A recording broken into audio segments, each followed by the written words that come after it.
Hello everyone and welcome back to another video. Today I'm going to explain why love is selfish. And the way that most people think about love is really backwards and really self-destructive.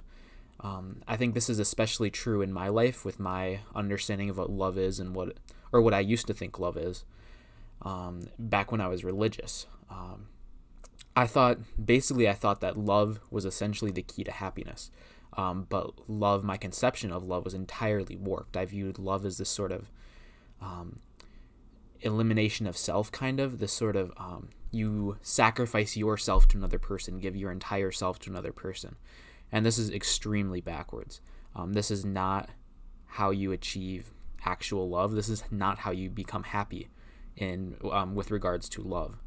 Love is something that needs to be selfish. It needs to be something that you gain value from, that you gain selfish value from.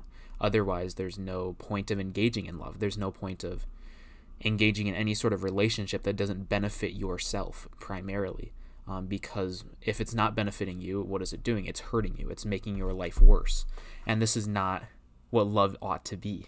I think a lot of people, when they think about things like love in relationships, they think about it in very materialistic sort of terms, and they view like the sort of things where you like give up, or where you like give up doing something for your, I can't think of any specific examples right now, but they'll like think of, when you want to make some sort of sacrifice, or give up some material thing, for your spouse, for your significant other. This is not a sacrifice, though. That's the thing. That's the important thing. It's because what people miss when they view love in this sort of way, as viewing it as a sacrifice, is the spiritual values that you get from love. And spiritual does not mean like the religious sort of conception of spirit. It's the whole like the mental values that you get, or the subconscious values, the subconscious desires that you have. This sort of viewing yourself in another person, and to an extent. One really important thing that I've gotten out of relationships in the past is just having someone to like talk to constantly, and it kind of helps you see yourself better, and you kind of it kind of embodies you, and this person, your values are embodied in that other person as well, so you better understand. It's like looking in a mirror, except looking like your subconscious is looking in the mirror. Because you see yourself, you see all the things that you say, all the things you believe, all the sort of thoughts that you think, because you talk to them constantly. But then you also see your sort of values embodied in another person. You see what you want out of another person embodied in that other person, and that's a really, really profound experience. And that's why love is ultimately selfish, because you gain all these spiritual quote unquote values from this other person. You gain the ability to see your values in another person. You gain the ability to just talk to another person and express everything that you want to express, which is such an invaluable experience. I think after my last relationship got over, one of the hardest things for me initially was not having someone to talk to constantly.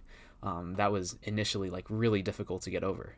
And this channel might honestly be a part of me getting past that as well, but who knows. But there's a big aspect of that. You get to understand yourself more fully in a relationship, because you just say whatever you say. If you're being honest in the relationship, if you're being authentic, you can really see yourself better. You're looking in a mirror essentially at your soul, and that's a really profound experience, and it's fundamentally selfish as well. It's fundamentally something that makes your life better off, and that's the primary purpose of this. It's to make your life better off, to see your own spiritual values in another person. When you conceptualize love as this sort of selfless thing, one, you are a lot more willing to have this sort of duty towards destructive relationships.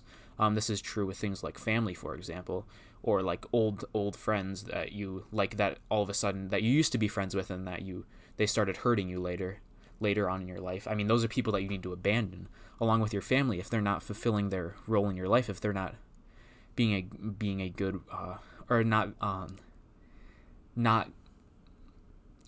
providing you actual value in your life. You need to abandon them. Like that is, or not if you're like a parent, you have somewhat of a responsibility to raise your kid.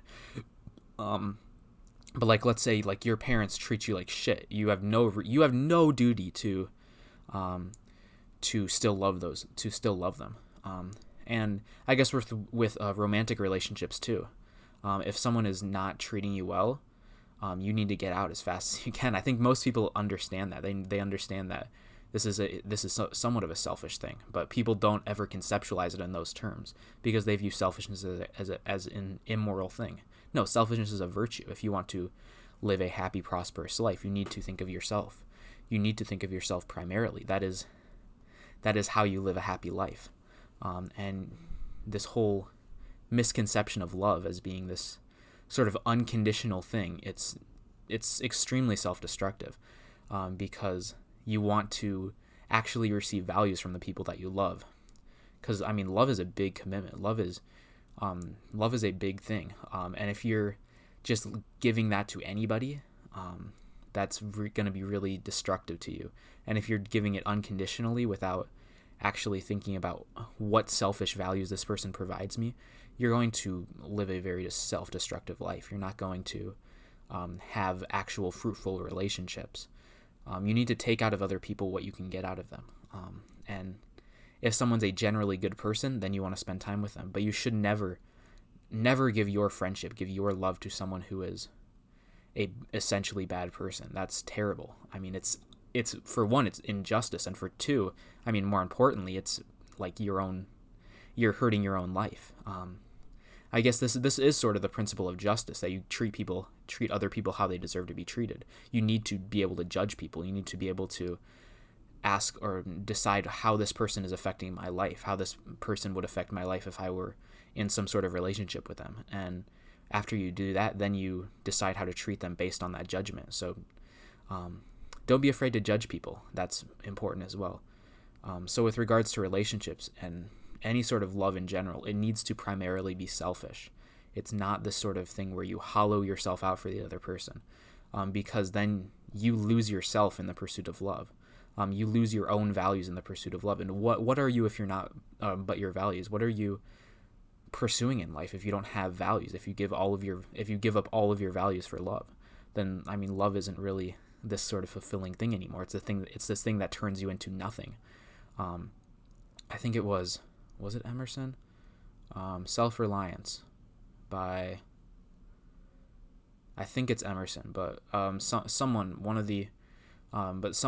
was this essay called Self-Reliance that I read, and it basically explains this principle really well, that when you constantly think about other people's values and give up all of your values for other people, you cease to exist pretty much. That's what the essay basically talks about.